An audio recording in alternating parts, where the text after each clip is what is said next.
you know, because my parents, they got married young. They've been married 50-something years. They're still married. So in my mind, I was like, oh, that's me. I got to be like them. And, you know, that's what I see. But I wasn't ready to be married. So I definitely. Marriage again? Would you do it again? I, Will you do it again? I don't know. I've been proposed to twice. How'd you just shut him down? Like, no.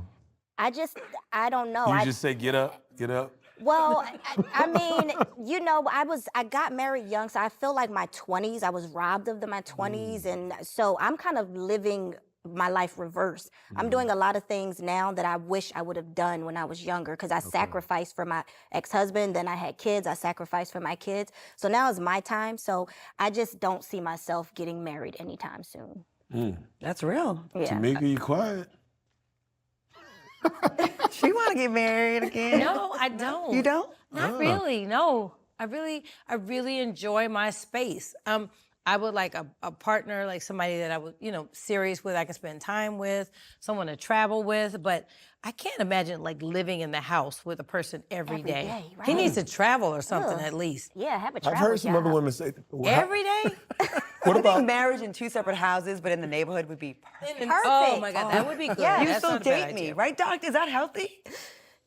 Look, he's That's another show. He done with That's all another of show. I don't want to do that.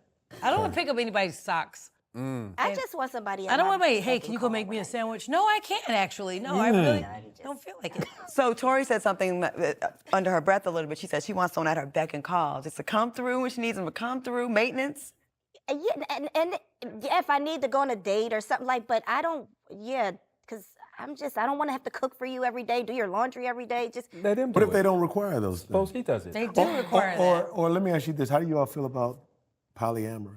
Like, No. I'm cool with that if that works for that relationship. I don't think humans are monogamous anyway. I mean, I heard you say something to me before we got Who's going. really monogamous? What? It's I another don't think show? men have that. I don't think men can be. Really? You think that's just in them? I don't think men can be monogamous. That's another show, So then that Tamika. means you're not monogamous. I'm not a man. I'm just saying, but then that means you're poly. Here go another rumor. Right, here we go. You're like, well, then that means you're not. But I'm like, wait a No, minute. I'm just How you saying, deduct then that means from you're poly. Because if you know this man can't be monogamous, that means that you're dealing with a That man you're who's dealing with poly. it. But I'm single. So you're poly. No, but I'm single, so I'm not in a relationship either. I know we're talking about co-parenting another show, Doc. and blended families, but this is all part of it, though. Dealing with strong personalities. Doc, before we go, we want to ask you, we want to leave on an uplifting note. And he's shaking his head. He's like, y'all all need my card for therapy. Y'all all need therapy. Poly is not an up note. I'm not. Doc, No, Torrei. what advice do you have for people that truly wish to get to a place where they're in a healthy space like these two ladies and not waste so many years trying to get there? Not saying y'all did, but I'm just saying, like, what is the fast track way to get there where, hey, we get along and it's working and it's comfortable for all parties involved? Do you have any advice for that? Or is that 12 sessions of therapy? The most important thing in a relationship, first of all, is to build a friendship first. That's the strongest part.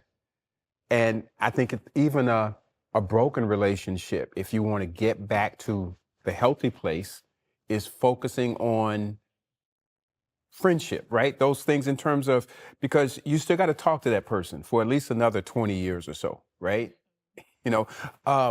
Also learning how, 20.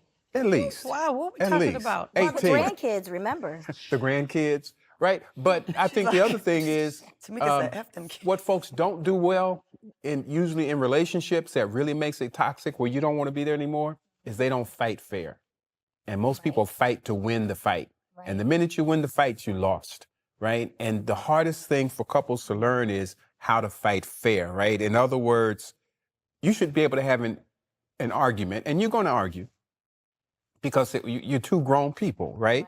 You're going to argue. You've got two different opinions, but you should be able to argue. And at the end of the argument, you say, you know what? That was a good struggle. And we can go on, as opposed to most people that come to me, they come and complain about some terrible fight. I say, well, what did you fight about? I don't remember the subject, but they called me such and such a name.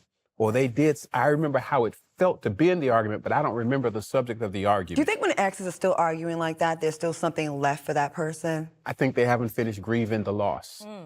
They haven't finished grieving it. They haven't even allowed themselves because, again, social media, I don't care. I didn't like him no way, right? Or I didn't like her no way. And so we're so focused on being in combat that we don't even allow ourselves to grieve the loss of that relationship. I grieved. I grieved on TV. grieved on TV. I definitely was so open with my emotions. I was like, I don't care. I'm gonna cry. Y'all can see me cry. I didn't care.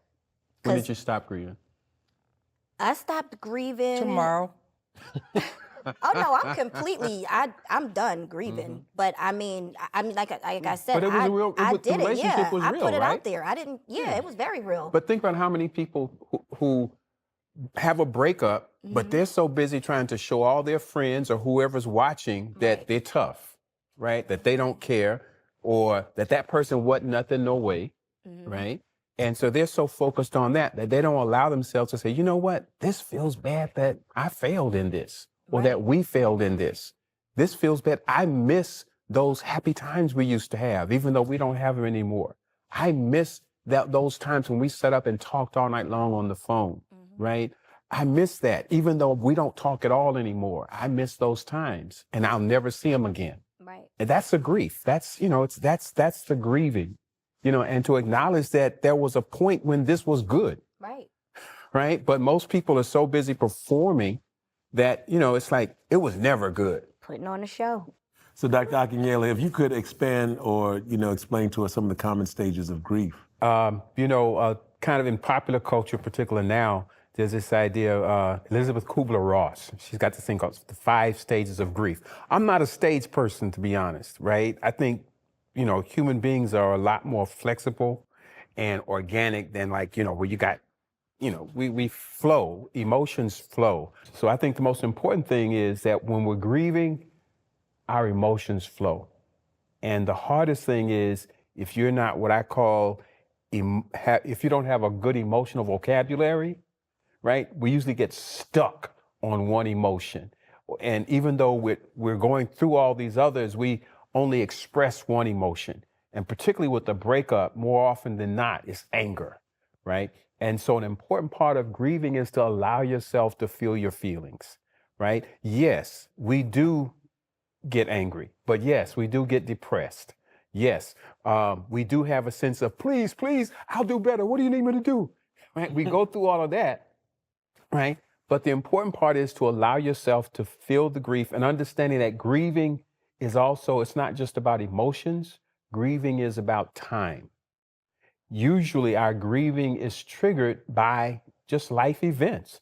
As I said, I tell people you should give yourself, for instance, at least a year after a breakup before you even consider getting into another relationship. Why? Because if you don't, you're going to drag all that old stuff into the next relationship.